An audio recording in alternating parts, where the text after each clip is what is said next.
Probably don't tell Dr. Kosart. My favorite professor is here, Dr. Dybdahl. He is a professor at Walla Walla University, where I did my undergrad. He teaches missions and New Testament, but he also taught me pastoral counseling, which is why I am who I am today. But he told us a lot of stories of how he was a student missionary, and he continues this mission along with his wife, Kristen, who is here, who share the love of Jesus, who really brings students in and shapes them.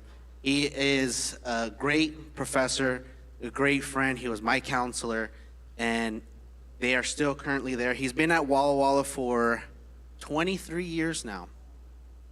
And so I'm super excited to have him here, and we are in for a treat. And is it okay if I pray with you? Let's pray. Dear God in heaven, I pray for your son, Dr. Dybdahl, here, and we just pray that your spirit is here, that that we have open ears and open hearts to hear what you have shared through him. And I just pray that throughout this weekend that someone may take a little step closer to you and to others as well. In Jesus' name, amen. Oh, no. You don't need this. Thank you, Pastor Joey. It's great to be here. We had a nice drive up from Walla Walla, my wife and I. Uneventful, which is, when you're traveling, I think is not usually a good thing. You say travel was uneventful. And we even managed to swing in Spokane to take a little detour up to Trader Joe's. I don't know how you feel about Trader Joe's, but for Kristen in particular, that was like a huge treat. So we got a cooler in the back of the car, and some things that'll still be cool when we head back home. So. Yeah, my name is Paul Dybdahl, and you got the introduction already from Pastor Joey. This is the second time that I've been here at this church, and it's a joy to be with you, not just this evening, but then also tomorrow morning, and then in the afternoon as well. I hope all of you got a little, like a worksheet kind of a thing. Very precise the way I described that. And then there were pencils out there as well. What I did not provide is like a hard something for you to write against, but I hope that you're able to find something so that if you need to jot down a few notes. There's no grades that are going to be handed out. I do expect that tomorrow I might ask a question. So if you're here in the morning, I might say, now, what about this? And you can shout it out and impress the others that are there tomorrow morning that maybe weren't here this evening. So the plan for the weekend is really to talk about the overall title, Adventists and the World Religions, Strangers, Enemies, or Friends. Seventh-day Adventists were a close-knit, I think, religious community, but you know that it's a big world, right? And there are other people, the most obvious statement perhaps that I could make, there are other people in the world besides Seventh-day Adventists. And as we hold deep convictions and strong beliefs, other people in the world also hold deep convictions, strong beliefs. And as we interact with these other people in the world, I think we sometimes wonder, like, how would I relate with someone who is of a different faith, actively practicing a different faith even? How is it that I can best interact with them?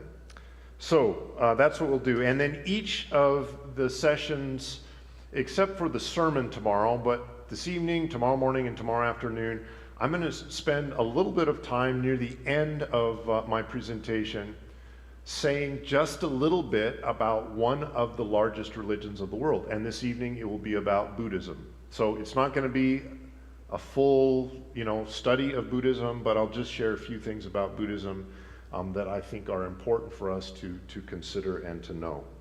So here goes, breakfast with a Buddhist, right? Following along, I've got the exact same sheet as you with notes and stuff filled in. So this has been, was it 7, 8 years ago now?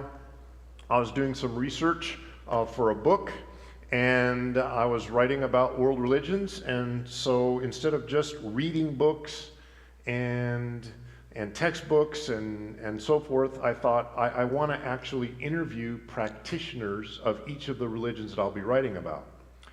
And so there were not a lot of Buddhists in Walla Walla and College Place, but I was able to make a trip to Portland, Oregon, and before I went there, I did some research and made an appointment with a long 20-some-odd year Buddhist woman who was also a teacher. She had not a huge online presence, but an online presence enough that I knew she knew what she was talking about. And I contacted her as a stranger and said, I'm doing some research.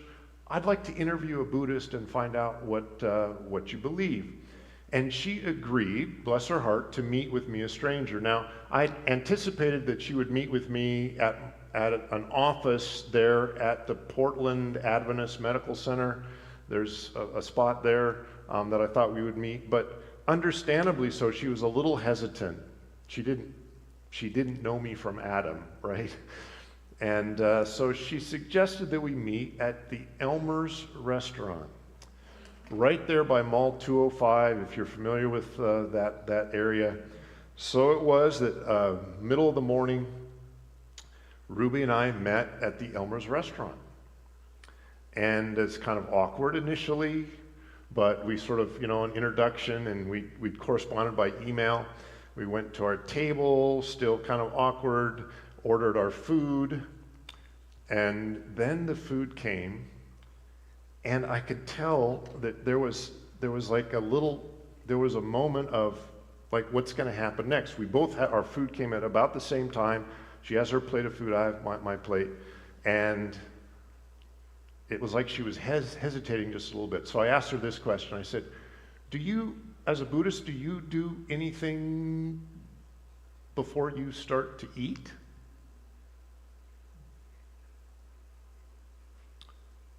So I'm going to stop the story here.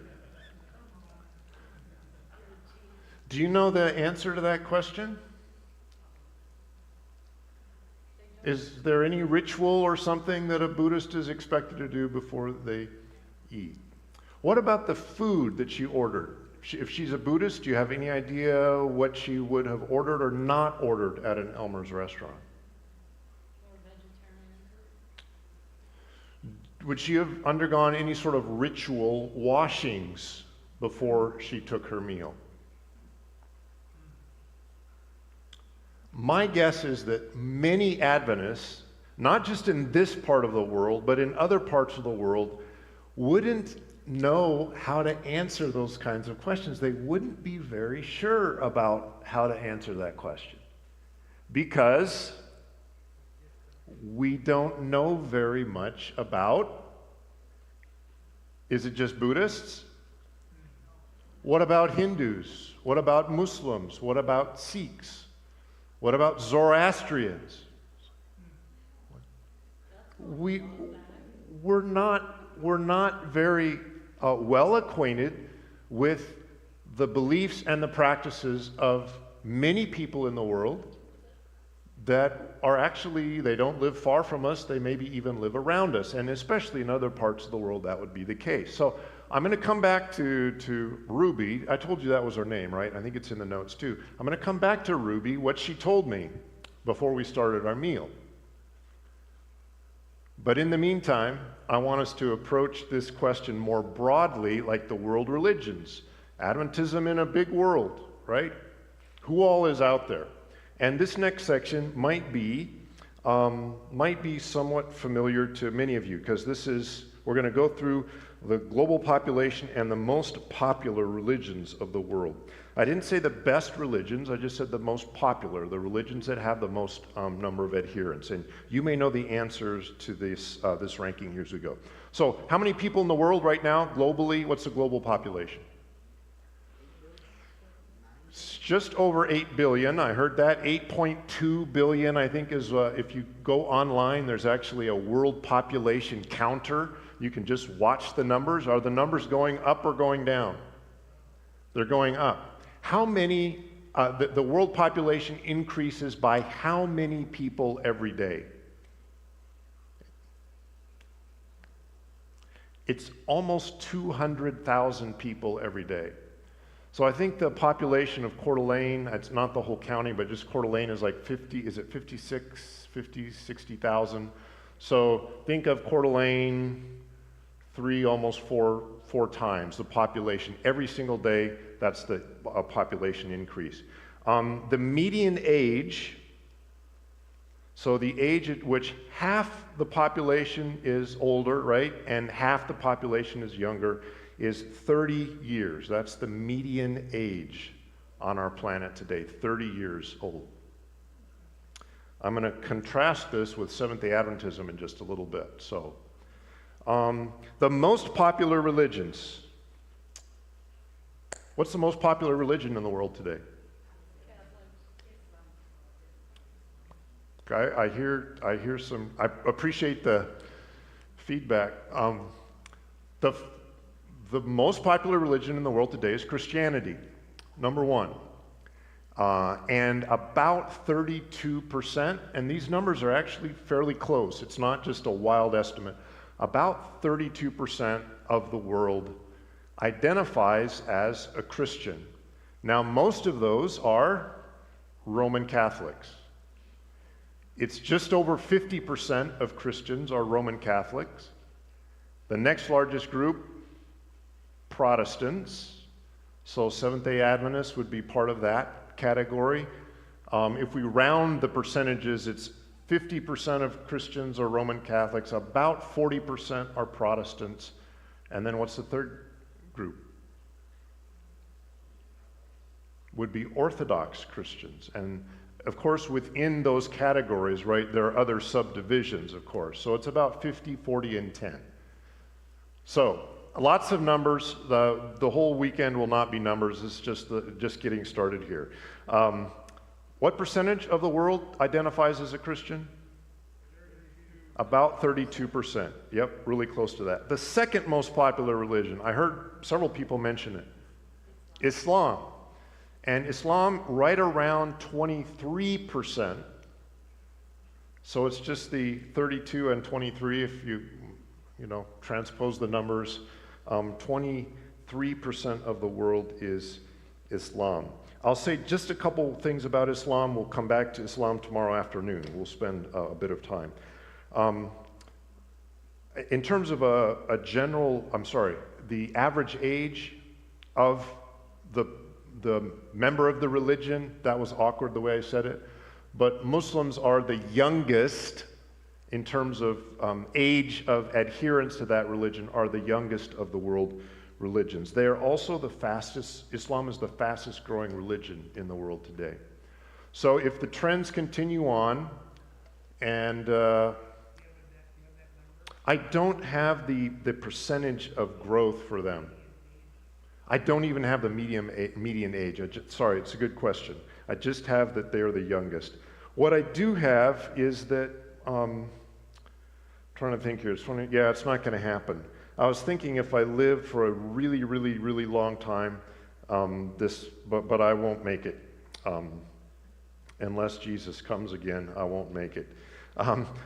By the year 2070 is when, if I were here, right, giving the same lecture, and the trends would continue, we'd have to swap the order because Islam at that point is projected to be the most popular religion in the world by 2070. The next largest group, number 3, they're called different names, but we'll call them the unaffiliated. The unaffiliated. This is about 16%, 16% of the world's population.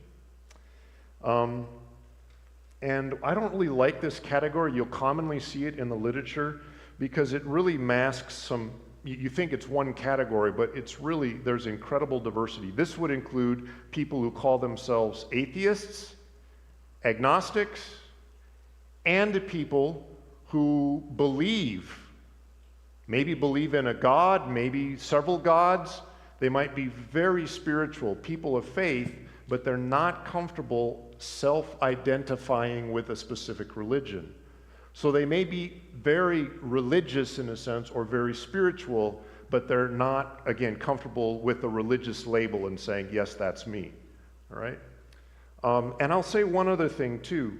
At Walla Walla University where I teach, obviously many students come from a Seventh-day Adventist background. It's a Seventh-day Adventist institution. But I have on multiple occasions, I'm thinking of two specific examples, a student that told me, she wanted me to know, she wasn't a believer, she was an agnostic, and she was quite kind of proud of that even. And then later in the quarter, she had a problem, and she asked me to pray for her. And for her, there was not really she could say, no, I'm not a believer, but still she wanted prayer. So even among the category, and then the next story was an atheist, self-described atheist, who then, again, later in the quarter was talking about the spiritual world, angels and demons, and the things that she would do to try to live in harmony with the spirit world. So she had a belief in the supernatural, in powers and forces at work in our world today, and yet she called herself an atheist. So this category, atheist or agnostic or unaffiliated, would include all of those self-described atheists, agnostics, and then many others who are maybe quite religious but simply don't identify with a specific religion. The next, number 4, is Hinduism. Hinduism. About 15% of the world would self-identify as a Hindu. And then number 5, you know this one, right? What's left of the major world religions? Buddhism. About 7% of the world would identify as a Buddhist. This is kind of, it's a little bit tricky to put a number to this religion because people aren't quite sure what to do with Chinese believers, because many people in China will practice elements of Confucianism and Taoism along with elements of Buddhism, and how would you, how do you differentiate that with a number? It's difficult. But about 7% of the world identifies as Buddhist. And then you notice the number skipped. So typographical error? No, I did that on purpose, actually. There'll be other typographical errors, I'm sure. Never see them until you hand it out. You can proofread and everything's clean. As soon as you start handing it out to people, you're like, how did I miss that typographical error? But if we were to take Seventh-day Adventism out of the Christian umbrella and treat it as a separate world religion, Seventh-day Adventism would be right about the 10th largest religion in the world. I don't know how that makes you feel. Okay. Just number of, well, it would be both as a percentage, and that would mean the number of adherents. So, yeah. Yeah, there would be others, other religions, certainly more. Shinto would outnumber Adventists for sure. There'd be others. So Seventh-day Adventists would be about 10, a tenth or so. So here's, I'm going to try a word picture, and we're almost done with the numbers. So you're doing great. You're doing great. Let's say that I decided every single day I was going to meet a brand new person, someone I'd never met before. Okay?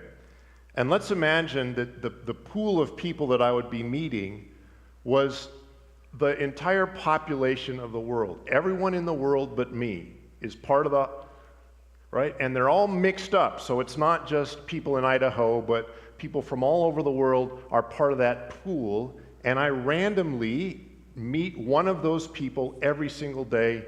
After work, I go and I try to be friendly with them, and I learn their name and find out a little bit about them. On average, how many days would pass before I would meet another Seventh-day Adventist? You're with me? So this is asking the ratio, one Adventist to every how many people in the world. And it works out kind of nicely because it's almost exactly, it's actually 362, but let's just say, how many days in a year? Isn't it 365? So basically every year I would meet somebody, and as we talked, I would discover, right? We're studying the same Sabbath school lesson this week, or whatever it is, right? We know some of the same names. So that's globally. You're with me so far? Okay. Now let's do this. Instead of it's the entire world population, let's say we're going to take the entire population of the Middle East and North Africa. That's hundreds of millions of people. And every day I'm going to meet a new, hopefully, friend from that group.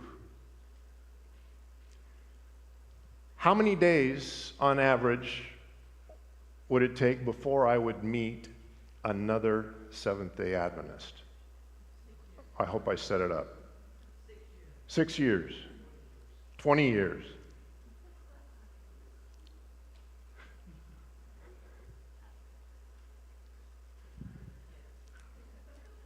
It wouldn't be 100 years. It would be 316 years before I would meet a Seventh-day Adventist.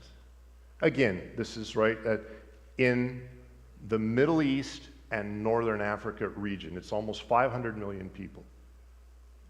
And when I figured this, I was like, no, I'm not very good at math, right? That's the problem. I figured it multiple ways. You can talk with me afterwards if you're still doubting how that could be possible. Residents probably wouldn't include tourists. Yeah. So, why did I go to all that trouble? What's the point here? Adventists, are we evenly dispersed globally? No. There are parts of the world, and it's not just Adventists, but parts of the world where Christians are few and far between. Average age for Adventists. A couple more things, and then we'll move to the next section. Average age of Seventh-day Adventists. This is in North America. I was going to say, do you want to just look around here and sort of put a... And I said it wrong. It's the median. The median is 60 years in North America. So Adventists in North America, definitely a graying, as they say, a graying population. So I'm in my 50s right now, and just this week, someone referred to me as a young person. Pastor Joey, that's a little humorous, isn't it? Young person right here. But there's a sense in which I'm in the younger half as someone in their 50s. Okay. Maybe that's enough. Actually, I was going to do one more word. I worked for a long time on this one, so I'm going to go ahead and do it really quick. 22 million Adventists in the world. 22 million, that's the membership number. And I don't know, that sounds like quite a few. This is what helped me sort of conceptualize this a little bit. If you take the entire population of Idaho, and they're all Adventists, that wouldn't be 22 million. So we'd have to add the entire population of Washington State. Seattle, everyone is an Adventist. That's still not 22 million. We'd add Montana. That's still not 22 million. I'm going to go back to my notes. Idaho, Montana, Washington, Oregon, Alaska, North Dakota, South Dakota, Nevada, and Wyoming. Everyone in all those states, Seventh-day Adventist, and we'd be at 21.5 million. So we'd be getting right about the number of Adventists in the world today. Doesn't that sound like a big group, a large group, right? Only about 5% of Adventists, though, live in North America, in the United States or Canada. So we are, like, what I know of Adventism mostly is North American Adventism, and it's 5.5% of Adventists live in North America. So most Adventists live in other parts of the world. And I might be kind of surprised at how they practice Adventism. It wouldn't be exactly the way I practice Adventism. So I have there, letter C, any reflections, responses, emotions, lots of numbers. Most Adventists are lean Democratic or lean Republican. Just in case you were starting to drift off, I thought I'd throw that one out there. That was another. The last stuff I saw was from 2018, so that's kind of old for this stat. But it said 45% lean to the Democratic Party, 35% lean to the Republican Party, and 19% are independent. It's our church. In numbers, in some sense, right, globally. So again, any reflections, responses, emotions, I don't know what you... This is the world, right, that Adventism finds itself in. What are we going to do? An ambassador to everyone we meet.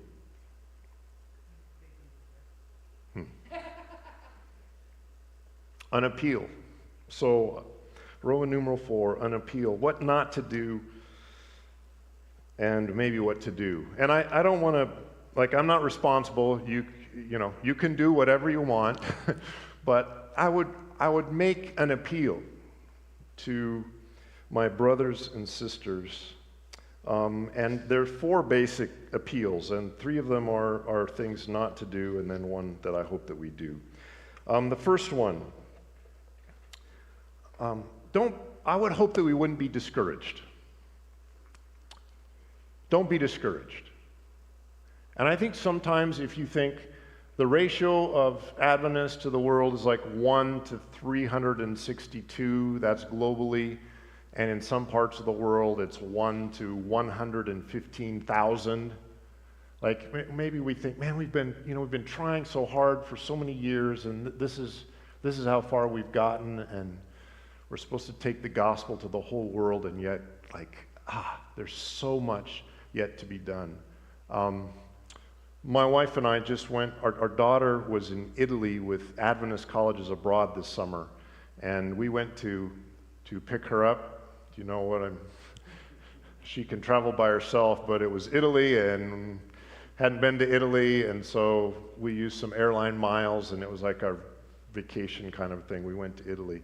And it's almost discouraging. You go to a place like Rome, you're in Rome and Florence, and it's like people, right?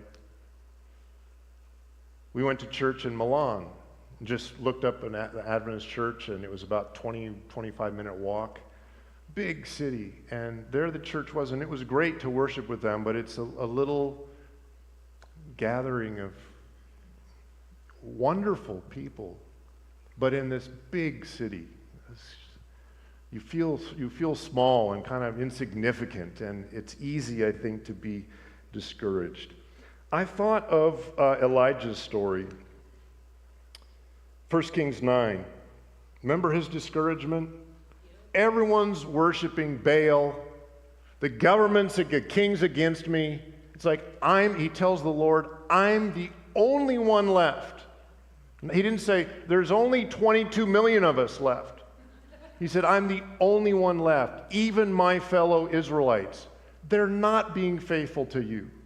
It's just poor little old me who's faithful. And some of you know the story. The Lord's word to him, get up, go, you need to anoint Elisha, you're going to anoint this king. And, by the way, 7,000, which back then, as a ratio, that's a big number, who have not bowed the knee to Baal. You thought you were all alone. No. God is at work in the lives of people that maybe I've written off. Obviously, Elijah had. Maybe God is at work even in the lives of people that I think of as other and maybe that I've written off. Go back the way you came. I had here in my notes. 7,000, all whose knees have not bowed down to Baal and whose mouths have not kissed him. It's great from 1 Kings chapter 9. And then a passage from Ellen White. I take great comfort in this. From the Desire of Ages, page 638, among the heathen are those who worship God ignorantly, those to whom the light is never brought by human instrumentality, yet they will not perish. They are recognized as the children of God. So, I talked about the Middle East and Northern Africa, where there's only one Adventist for 115,000 in general population.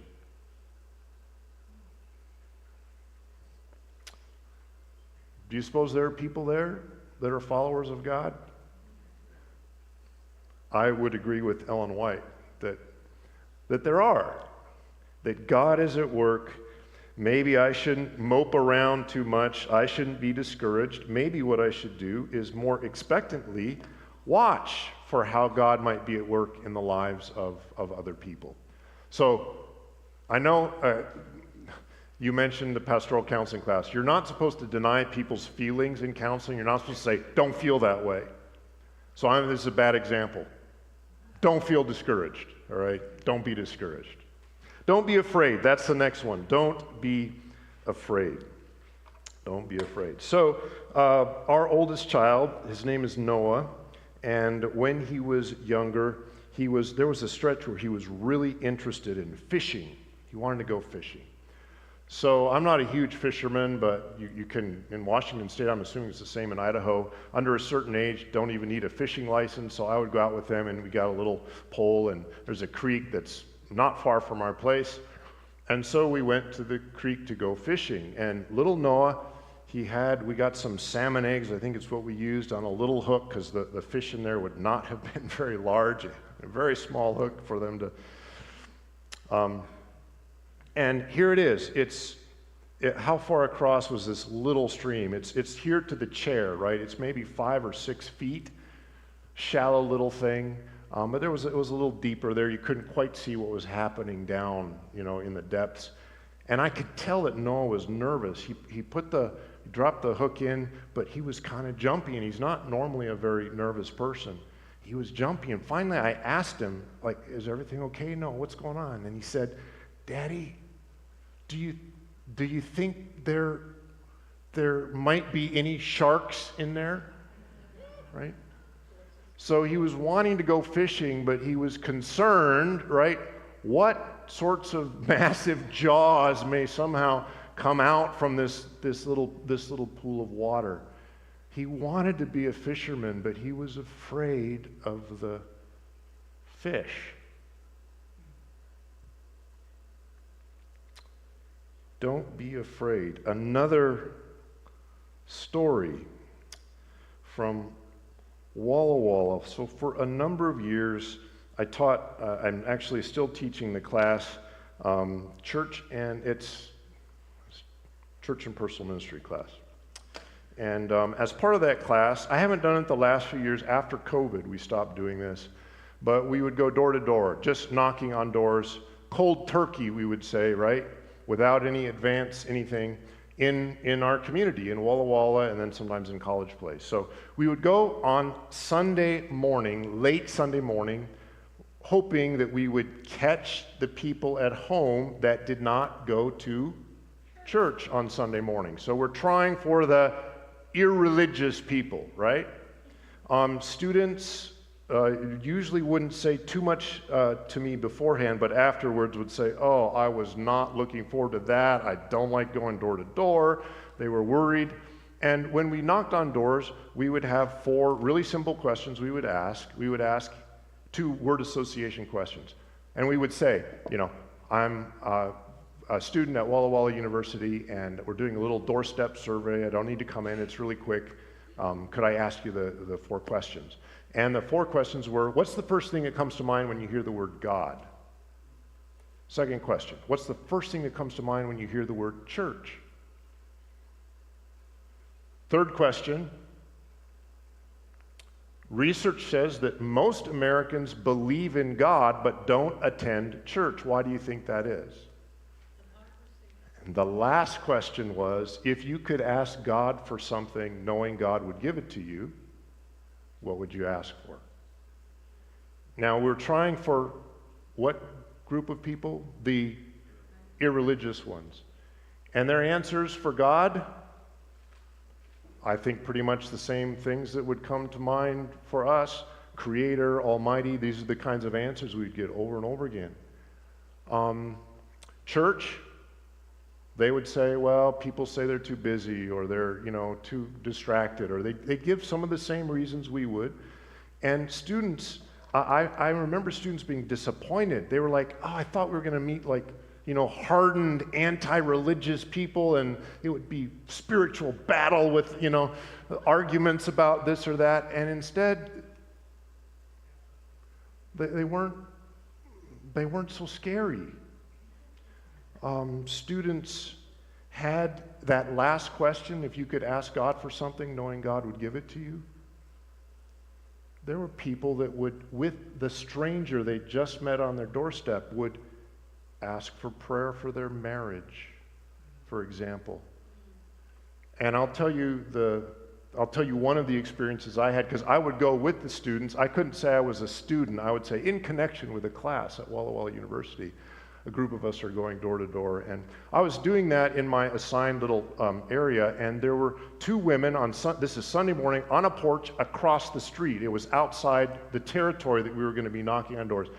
They called to me. They were middle-aged women, and they actually called out to me something that was impolite. It was suggestive. It was not appropriate, right? But in the course of that as well, they said, what are you doing? And I said, well, I'm doing a doorstep survey. And they said, well, come over and ask us the questions. And I said, oh, in a minute. I finished across the street, and then I walked across Rose Street to their house. Sunday morning, they were drinking. Not coffee, drinking. And I went through the questions, and when I did with one of them, the other one said, well, I want to answer the questions too. I went through those questions with her, and we got to that last thing. What would you like to if you could ask God for something, knowing God would give it to you, what would you ask for? And she said, my dad is very, very sick with cancer. She said, he's actually in the house here. He doesn't have much time left. And I would want prayer for him, that he wouldn't hurt too much, that everything he'd be able to be at peace, right? So what do you suppose I asked her? I said, I would be happy to come in and pray with them right now. And she said, you would do that? And I said, sure. So here we are, Sunday morning, a couple of women drinking on the porch. And now the conversation has gone serious, and I'm invited into the home, into a back room, and sure enough, there's a very elderly man laying on a bed. They explained to him that I'd come to pray with him. He was thrilled. 3 of us kneel down by his bed. I take his hand, and I have the privilege of praying with him. We get up, I start out, and the daughter reaches to, I thought she was going to shake my hand. She had money. And I said, no, right? No. She said, yes. She said, I don't care what you do with it. You can give it to the next house if you want to. You can put it in the offering, at church. She said, I don't care what you do with it. She said, I could not pay you enough for what you've done for us this morning. We don't have to be afraid. I don't think we have to be afraid. We don't have to be discouraged, and we don't have to be afraid. Be of good courage, brothers and sisters. And the next one I won't spend so long on, maybe. Don't be proud.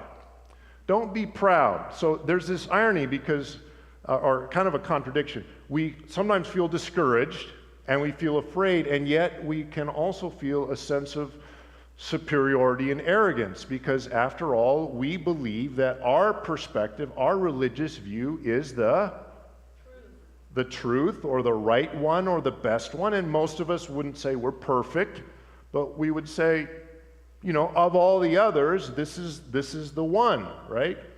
And that can translate into arrogance. I have there the danger of comparison. Here's something that we tend to do. When we compare ourselves or our religion even with other religions, what we tend to do is compare this is a really important point for me. We tend to compare our ideals with their what? We compare our ideals with their behavior. Does this make sense? So it's like, I believe in loving everyone, right? And and maybe I point out it's a terrorist group, or I point out something, right? I compare the ideals that I hold with the actual performance or the behavior, and often it's the poor behavior of others. So you say, wow, I am so glad I'm not a Muslim, right? I believe in peace. And look at the violence that's going on and the terror, oh boy, I'm so glad, right, that I am not one of them. And what do you suppose a Muslim might be thinking?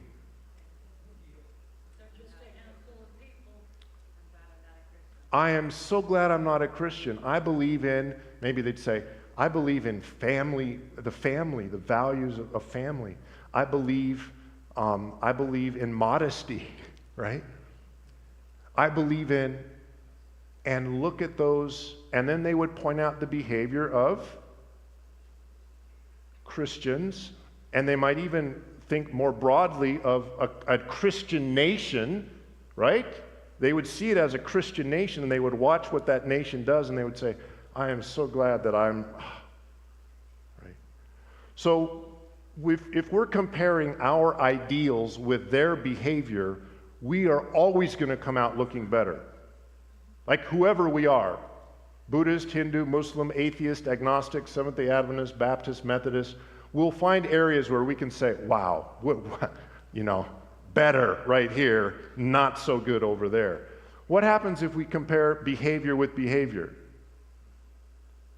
Would you find, I picked on Islam a moment ago, well, let's talk about Buddhism. Would you find Buddhists that are really unpleasant, judgmental, critical, dishonest? And the answer is, you might be afraid to say it, the answer is yes, you'll find Buddhists that are that way. Yes. Will you find Seventh-day Adventists that are that way? Could you find? Yes, you will. Will you also find Buddhists that are patient, kind, compassionate, forgiving, yes, spiritually seeking?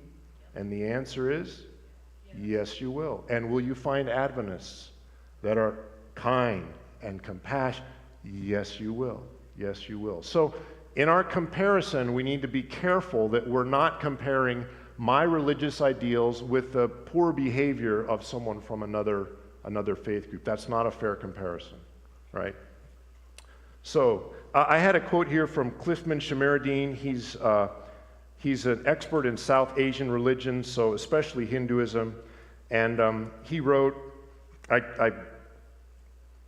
this was a correspondence with him, and he was talking about Christians, and this was his observation. I'll actually quote it. He said, when Christians interact with Hindus, they often give off the idea that they see themselves as superior.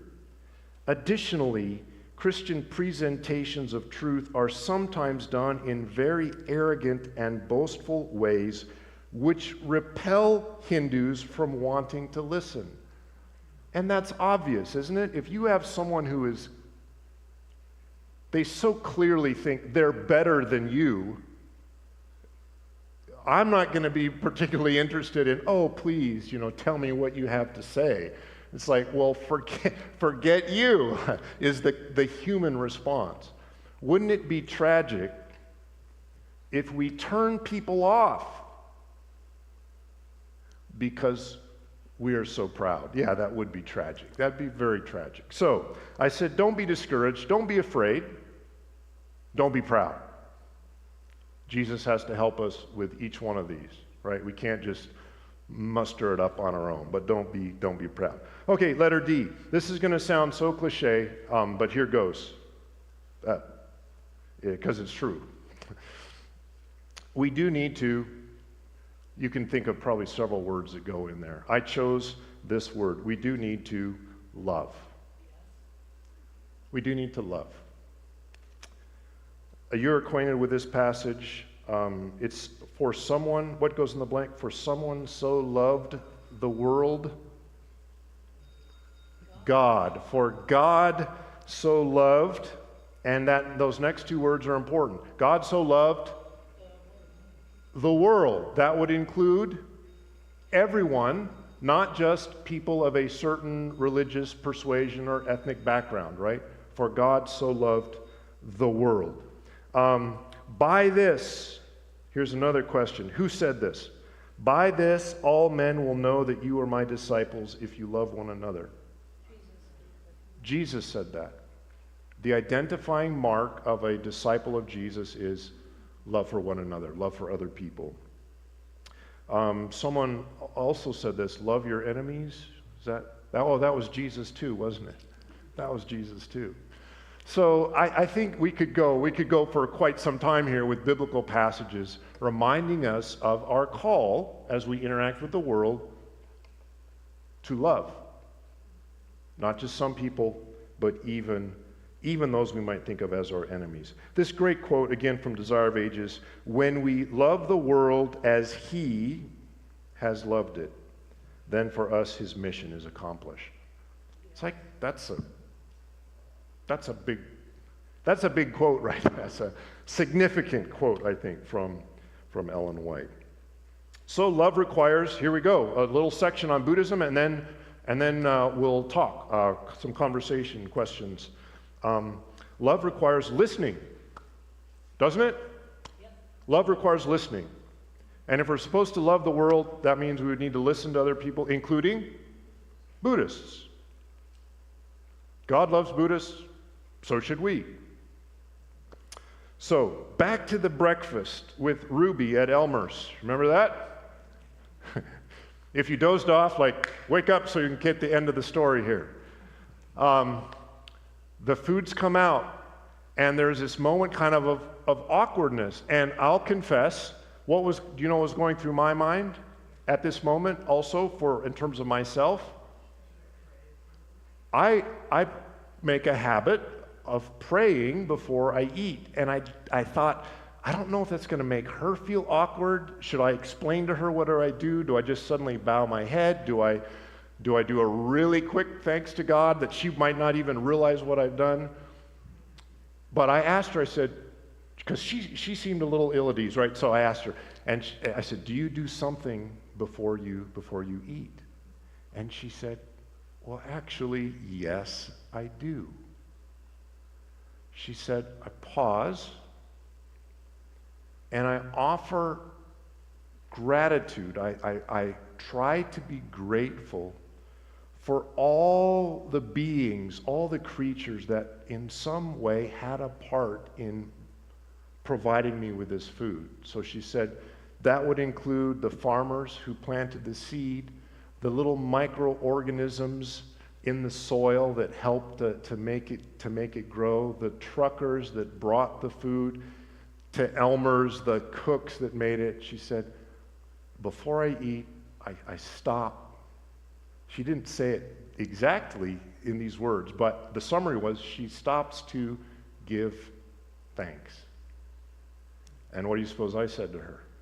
I said, that's wonderful. I said, I do something like that too. I also, before I eat, I pause to give thanks. And so it was like, it wasn't awkward anymore. So I said, all right. So she took her moment of quietness. I bowed my head and I took my moment of quietness. I thanked God for the food. But something else happened, actually. I thought to myself, I thank God for the food. I thank God for the food. And then there's the phrase, and the hands that have prepared it. That's kind of a standard thing that I say too. But I thought to myself, not just in that moment, and maybe not even so much in that moment, but afterward in reflecting, I thought, my prayers might actually be a little better if I did think about everything that went into bringing that food to me.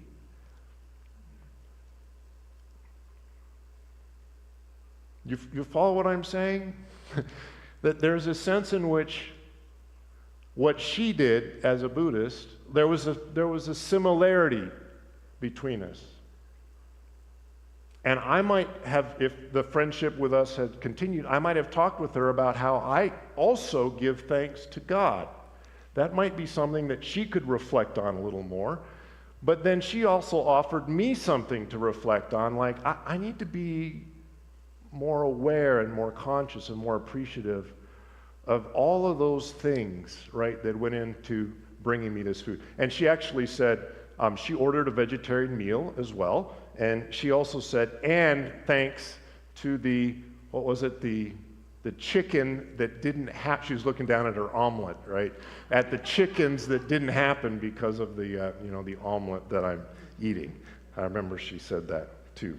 So, this was breakfast with Ruby at Elmer's. By the way, we talked for an hour and a half or so afterwards. Wonderful conversation. And it was a learning experience for me, and it wasn't awkward.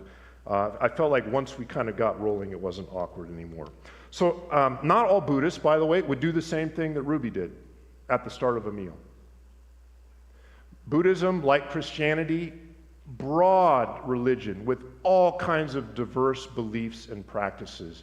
Different parts of the world practice Buddhism very differently than other parts. So I don't want, what I'm going to say next, I don't want us to think, oh, this is like the description of how all Buddhists, no. But I do want to talk about some widely held Buddhist principles, and maybe it would be valuable for us. The 10 precepts. Oh, sorry, I forgot the first noble truth of Buddhism. Buddhism begins with this premise: all of life is suffering. That's the way it's usually translated. So I've heard Christians say this before. They are aware of this, all of life is suffering, and then they say something like this: oh, well, it's suffering because you don't know Jesus. Oh, maybe it is suffering because you don't know who God is. What does this mean? All of life is suffering. Well, we would have to do a little digging to try to understand that. And Buddhists they won't all explain it exactly in the same way, but this word for suffering, it's not a very good translation. It's from an ancient Sanskrit word. And the English words that kind of give us a sense of this word suffering would include things like incomplete. All of life is somehow incomplete. It's temporary. It's lacking, and that creates a kind of stress. Like when it's not the way it ought to be, you sense that, right? That creates a kind of suffering stress that a person experiences. In my reading, I actually came across an article that said that you look at the original word translated as suffering, it's actually a compound word. And it means like bad, and then the next word is the word to describe the axle. Did I pronounce that clearly enough? The axle space or hole in a wheel. So you think of like a wooden cart, right? There's an axle and the wheels would turn on. But if that space in the wheel for the axle is bad, like it's not centered, it's not smooth, what's going to happen? The cart might still go, but with every rotation, you'll sense it's not quite the way it was supposed to be. Some of you, like me, regularly get the shopping cart like this, right? When you go to the store. It looks great, you start off and you got the one with the bum wheel. And it'll work, but you know all the way through the store. So now I'll come to you again. The first noble truth of Buddhism. All of life, if you're paying attention, you will sense it. It's not quite the way it's supposed to be. And suddenly, instead of saying, oh, well, all of life's not suffering, there's lots of good things. Buddhists would agree, there's all kinds of good things, for sure. But even in the good times, right, in the good moments, if you stop and think, you realize maybe there's even a tinge of sadness because you know that this good moment isn't going to last forever. The little child that you hold in your arms isn't going to stay a little child and is going to grow up in a really difficult world and may make decisions that are really painful to you. And that you won't always be able to hold them in your arms because you're going to get old and weak, right? It's not quite the way it's supposed to be. So suddenly now, instead of saying, oh, well, and my belief is better, I think if we understand what a Buddhist is saying here, we might actually say, this is a point of connection for us. And not just for you as a Buddhist and me as a Christian, but maybe it's a point of connection actually for people of other faiths as well. It's like, it's not quite the way it ought to be. All right. Okay. Jesus, in this world, you will have trouble. I think it's getting at the same point here. It's not the way it's supposed to be. Romans, creation is in bondage to decay. All creation groans, right? Well, we wait for the day when it is put back together again the way it ought to be. So I think connections here certainly with Buddhism. The 10 precepts. I'm looking at the clock and I keep saying I'm going to speed up, but here goes. So I just took this. I don't want you to think that I created this list on my own. This is from Britannica.com. So like a standard, you familiar with Encyclopedia Britannica? There's actually, I think it's an associated website. So in Buddhism, there's all kinds of ethical principles, and there's a list actually, they call it the 10 precepts. Every Buddhist is supposed to keep the first 5, and then the last 10 are for those who are going more into the religion, maybe as a monk or a nun, right? And when I first came across the 10 precepts, these are foundational ethical principles for Buddhists, part of the Eightfold Path. Anyway, that's maybe too much detail. But I remember thinking to myself, the 10 precepts, it's interesting that they're summarized in 10 because that corresponds with like the 10 commandments. That was my initial thought. And then I started in, and I'll go through the 10 precepts. Don't kill. Should I say it like in Old English? Would that help you? Thou shalt not kill. Shall I say it that way? Don't steal. Don't commit sexual misconduct. Now what was I thinking the first time? I remember the first time I'm working through these. I'm like, It's not just that the number 10 corresponded, but these are kind of like the 10 Commandments. And then number 5, don't use intoxicants.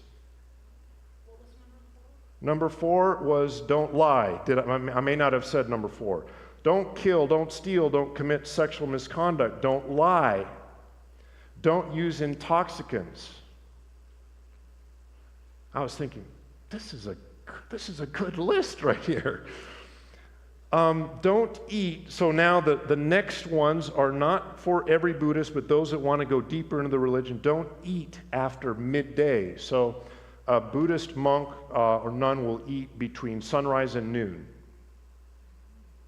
And then they won't eat until sunrise the next day. Don't participate in worldly amusements. That was number 7. Don't adorn the body with ornaments and perfumes. 8. That's 8. So now what do you suppose I'm thinking? I'll tell you exactly. I thought, this isn't just like the 10 Commandments. It's like the Seventh-day Adventist 10 Commandments. Health stuff about eating, entertainment, excessive adornment of the body. I was like, and alcohol, of abstinence around. I was like, this is amazing. I was stunned as I went through this. The last 2, don't sleep on high and luxurious beds. So the concern here is if you get a bed that's too comfortable. It also says a high chair, some will say. So don't get too comfortable. It's hard to get out of bed maybe and do the things you ought to if what you're on is too comfortable. And the last one is don't accept gold or silver. So this is a call against hoarding wealth, against corruption, and then a call to receive what people offer to you, but don't be hoarding and grabbing and seeking on your own. So I already said it. Any parallels with your religious faith? There certainly are with mine. I lived for a year with a Buddhist family in Thailand. I worked as an ADRA volunteer, and I just rented a room from them in their house. Ate one meal a day, the evening meal they'd make, and I'd eat the food with them there. They had a whole room dedicated. They had images there. That was like their room for worship. And I was mostly a vegetarian there. Sometimes I couldn't avoid it. They'd be offered chicken or fish or whatever. I was raised as a vegetarian, so I'm much more comfortable with the vegetarian diet, but largely vegetarian. I was not out womanizing. They expected that, actually. Someone that looked like me, very common in Thailand. People come over, and not a good situation morally. I didn't drink. I don't drink alcohol, so. And I worked, and then I came home, and I spent the evening with them. And it was in this little village, and I'm not far from not fluent in Thai, but I could understand enough there that I would hear people from the town asking the matriarch of the family, this guy that's staying with you, and she would say, he doesn't eat meat, he doesn't drink, he's not out womanizing, he comes home and stays with us. I thought, I'm being a good Christian. What were they thinking? He's being a good Buddhist. He's being a good Buddhist. In fact, the word I would use to describe my eating, I would use a term for a strict sect of Buddhist monks that wouldn't eat meat, and I said, I eat that food like them. And then when I was in a restaurant or wherever, they all understood what I meant by that, right? So again, I'm being a good Christian and a good Buddhist as well. Maitreya, I'll end here. So, Christian, how many years has it been now since we were in Thailand for that summer? Maybe it's not important. It's been a while back when our kids were little. We went to Thailand for 2 months, and I was like a guest teacher at the school there, the university there. I had students from all over Asia, some from Africa, one or two from Europe, and we talked about names for God. Most of the students came from a Buddhist background, but they're studying now to be Seventh-day Adventist pastors. And we talked about names for God, and after class, I had a fascinating conversation with a student from Cambodia, a Khmer student. And he said, when the missionaries, and these weren't Seventh-day Adventist missionaries, but Christian missionaries, when they first came to my country, he said, they started talking too soon. He said, if they'd listened for a little bit longer, the history of my country would be different. And of course, I'm interested, like, well, tell me more. We were standing out in the sun right outside the classroom. It was really hot. I'm like, tell me more. And he said, well, I was trained in Buddhism. I actually spent 3 years in the pagoda. That was the way he said it. So he'd been like a novice monk for three years. And he said, I knew, and he said, and many people in our country, it's widely known that the Buddha prophesied that there would come another Buddha after him called Maitreya. And he said, in our language, the name of that Buddha means the being of supreme love. No being more loving than this being. And that the Buddha said that there would be signs that you would recognize this coming one, Maitreya. He would heal the sick, give sight to the blind, raise the dead. And this student, his name was Sokem, he said, when I first heard, he said, I was a Buddhist, and I first heard the story of Jesus' life, he said, my first thought was, that sounds like Maitreya. He said, but there's more. The Buddha also said, not just heal the sick, raise the dead, give sight to the blind, but there would be sign or mark in his forehead, in his hands, in his side, and his feet. And he said, I wondered, maybe this would be Maitreya. He said, and then I heard the story of Jesus' crucifixion, the crown of thorns that would mark his forehead, the nails, and I remember he tried to explain to me in Khmer, his language, he said, it's like a jagged, sign or mark. He said that this would be in the hands of the coming one, the being of supreme love. And then the sword in the side again, he just worked the way through. He said, and then for the feet, he said it's like there's something covering the feet, and it would be the blood of Jesus that's covering his feet.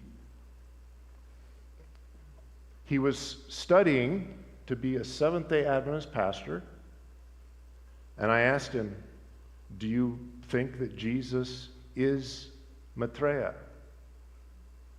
And he said to me, yes, I do. And I wish that the missionaries who came to my country would have listened for a little bit longer. And then they could have said, we come to tell you more about this being of supreme love. He said, I think the history of my country would be different if that had been the case. I told you I was standing in the hot sun. I was sweating. I had goosebumps as he was telling me this story. I end tonight, my portion, we'll have time for a few minutes of conversation here, but I end tonight with this question, and I think you know the way I would answer it. Has God been at work in our world? Is God at work in the lives of other people who are not of our faith tradition? Yes. Are there things that we have to share with them? Yes. Are there things that they maybe have to share with us that would be a blessing to us? I think the answer is yes. I think there are beautiful, beautiful Seventh-day Adventists and beautiful, beautiful Buddhists, and on we could go, right, through all the other groups where God is at work. So we're going to talk more tomorrow. I'll say a little bit about Hinduism tomorrow morning and talk more in a more detailed way, I think, about Scripture and what the Bible says, some of what the Bible says about people of other faiths that's the plan of where we're going. I did want to say thank you also. I know it's the end probably of a long week, comfortable chairs, but you made it through, many of you, with good attention, so thank you. I intended that as a compliment. I'm not sure if it came across that way or not, but good job. Good job. So, I don't know, feedback, comments, questions, observations, personal testimonies, any of that looks like. Thank you so much, Dr. Dybdahl. If you have a question, just raise your hand, and Pastor Joey and I will find you. First, a quick comment and then a question. Respected Adventist pastor I ran across once, with respect to your 10 precept, the number 8, Yeah. don't do adornment and perfumes. Yes. This Adventist pastor says if the barn needs to be painted, paint it. Yeah. Okay? Yeah. My question is, with respect to your various popular religions, where in that pecking order would you put Judaism? Yeah, Judaism is way down the list in terms of, I want to just make sure I was clear. I may not have been as clear as I should have been. This is not a ranking of value or excellence or truth. This is just the numbers, right? The most popular religions in the world. Just because something is popular doesn't make it right. In terms of Judaism, it is considerably further down the list. There are more. I'm trying to imagine my lecture notes for my world religions class, and this could be easily checked, but there are more Seventh-day Adventists than there are practicing Jews in the world today. I'm quite certain that's the case. So it's not, Judaism is not numeric in terms of numeric numbers. In terms of numbers, it's not a large religion. Yeah. I remember in your class that you mentioned that there was more practicing Jews in New York. Yeah, the largest concentration of Jews in the world in terms of numbers is in New York City. Yeah. Yep. I have a question for the Maitreya. Do you have a book or like a website that kind of breaks that down for reference? Yeah, this is, I have done a fair bit of checking. I talked with my dad. So I was actually born in Thailand. So the student that I was talking with was from Cambodia, neighboring country. And I asked my dad about Maitreya, and he was like, yes, he said, in Thailand there's a different title. I think it's Pra Eriat Maitra or something like that, which is like Lord of the Three Mercies. And it's not, the prophecy is not as widely known in Thailand. And the title, again, similar, but it's not the same, head of love. It's a little more focusing on mercy. I asked Ruby, I gave you the conversation with Ruby. I asked her specifically about Maitreya, and she knew a little bit. She said, well, my understanding is that the Buddha prophesied that when the knowledge ends, that there's like a new Buddha that will come. But she didn't have an idea of who that would be or when that would happen or if it had happened. So this was more, I think it's more specific to Cambodia than maybe just widely known in all of Buddhism. I have in my book, I have basically the story that I told you. It's there, and a little bit of what Ruby said, but I don't know of any other good source. If anyone finds that, let me know, because I'd be interested in. Yeah. I have heard other things about Maitreya, like this tradition. I think is alive in some, maybe even in some other religious. Other religions, even, at least to some degree, but please. The stories you've told here, and the I'm going to say go ahead. The implied approach here to evangelism. This is the wrong word, but it's the only word that comes to mind. It's kind of a passive approach. Okay. Is there room for more direct Sure. approach or approaches? Sure. And what would be my role in that? Yeah. And I guess been a Sabbath school, we've been studying, reading the book of Acts. Mm-hmm. It doesn't seem like Paul was very passive a lot of times. I've got another question too, but Yeah. so what options, what role, for more direct evangelism? What is that? Is there room for that? And how does it work out? Yeah, absolutely. I think the better we know, like, isn't this the case? The better we know someone, the better we will know the best approach, hopefully. And also, the better we know someone, the more direct we can be. I think that's the case. So I think that the challenge is when we go into a situation or we're meeting with someone or a group of people that we really have no clue who they are, where they come from, what they believe, their beliefs, their behaviors, their questions, and we come with what we think is a great direct approach. It may not be helpful to them because of where they are in that moment. So Jesus said to his disciples, I have more to tell you. Some of you know this passage, but it's more than you can now bear, right? So certainly Jesus at times was direct with his disciples, but he didn't just unload on them all the truth that he had. He said, some of it's more than you can now bear. So I think this might sound like I'm dodging your question, but I think the primary issue would be our submission to God and his Spirit, and then we do the best we can to listen to God, the guidance of God's Spirit, and I think that generally begins with coming to know, and now I'm relying on my Adventist brothers and sisters here. There's a famous quote from Ellen White about Christ's method alone involves mingling with people, coming to understand them and their needs, right? And then there's an invitation which comes. And so I think there is a time and a place for direct, absolutely. But I think if that's the way we approach the world,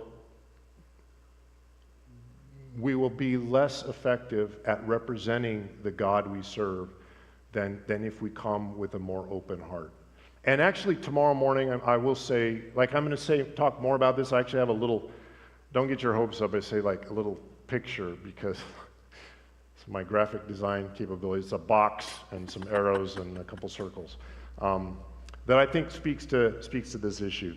I'm going to tell you a quick story of a church member. This is many years ago. I've been pastor in several churches, so you don't know where this is. A church member who, when a new neighbor moved in, they actually had a large piece of property and they had a rental house that was part of that. When a new neighbor moved in, they weren't an Adventist, their welcome gift was a sheet of paper, and typed on the sheet of paper, it was typed. This is before computers, and they were an older person who was more comfortable with the typing technology. They had typed on a piece of paper all the passages in the Bible dealing with the seventh-day Sabbath, and they didn't come over with a loaf of bread or flowers to welcome the neighbors. They came with a direct approach. And it was all true, but I don't know if that was the right time or the right way. Now, is there a time to go through all the passages in the Bible dealing with the Sabbath? Absolutely. May God help us to know when that time is. And let's be patient, right? Let's be patient in that process. We can talk about this more tomorrow if go ahead. I've got the mic, so I'll go ahead and Go ask for it. my second question. What's the goal of our church? What's the purpose of our church? It's go ye therefore into all the world and so on and so forth. I was watching a PBS documentary or special, and there was a picture of I think it was Tokyo, Yeah. or maybe it was Hong Kong. My stars. Yeah. New York City doesn't even compare Yeah. to what is there just in buildings, Yeah. let alone the people. Yeah. And that's just Hong Kong or Tokyo Yeah. or something like that. I was thinking, how in the world? Yeah. How in the world?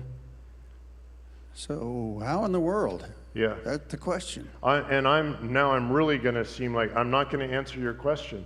This is the question for us, right?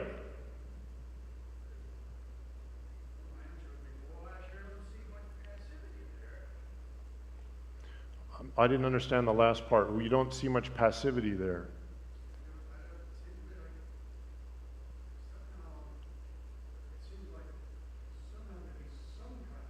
Yeah. Yeah. Okay. So tomorrow morning, Sabbath school, see if it helps at all. We're going to talk about kind of two models. Centrifugal, centripetal. That gives you a little hint maybe. And I think it's both. It's not either or. So, please. My question is fairly simple, but depending on your answer, I may have a real quick couple questions after that. You mentioned a book. Is this one that you published? Yeah, yeah.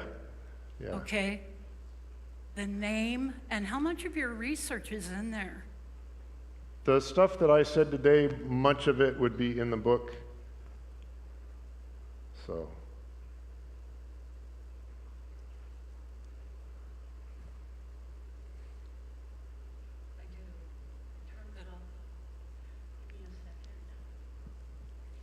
Like the interview with Ruby, like I have several pages of that, so yeah. Just think, they'll know we're Christians by Yeah, our love, Yeah, and that's where it all starts. And with that is humility. yeah. So, Paul, are we on? You're on, you're Okay. on. Having grown up as a missionary's kid in Korea, just before the Korean War, we were in Japan while the men were over there in Korea going back and forth. And so my dad, right after the war, the Christian church just exploded. And my dad's theory of the latter rain was that God prepares the people. And with the war, they lost their Taoism. That didn't save them. They lost their Buddhism. That didn't save them. And even Catholicism. So Billy Graham came over. He realized that God was doing an incredible work there. My dad translated Billy Graham, his sermons. So at one point, Korea was more of a Christian nation than any other nation on earth. And they've been sending missionaries out, et cetera. So what I want to do is say that for some reason, God has been preparing Papua New Guinea. And one of our pastors is head of AWR, so I called him because I'd heard a rumor that 300,000 people were baptized. And I said, this can't be. He says, it isn't true. He says 330,000 were baptized. So my grandson, who's teaching flight he wants to be a missionary pilot. So he's teaching flight at Andrews University. And so he married Johanna, whose father is an architect and has been building schools and churches over in that area. So they have churches in almost every little town in Papua New Guinea. So I really believe that that's the way the Holy Spirit's going to take a hold of it. Because 330,000, I mean, think of that. That's more than the population of Idaho, probably. 330,000 people. Yeah. And I thought Amazing. they're probably just, Rice Christians or something like that, but it's not the case. They sent back pictures of the worship services, and they're actually singing hymns. They're praising his old-fashioned hymns. So I really think that God's in charge. I wanted to end on that positive note. Yeah, and I would absolutely say, I think that how shall we say it? We use words like finish the work, and then I'm not sure that we know exactly what we mean, but like what do we mean by finish the work? And this is the question that was posed. It's going to, even in the book of Acts, I say even in the book of Acts, maybe clearly in the book of Acts, it's a movement of the Spirit.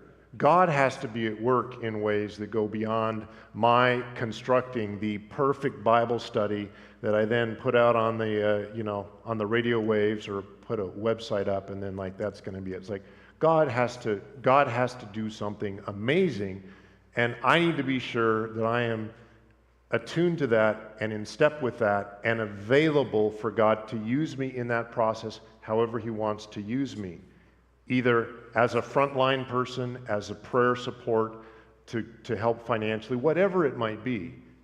But God has to lead the way. I mean, yes, absolutely. So, Dr. Dybdahl, thank you so much for coming. Before you close us out with prayer, Terry Baker has refreshments out in the foyer, wonderful. so please stay, have a refreshment, talk, ask Dr. Dybdahl more questions, have fellowship. We're so glad you're here. And Dr.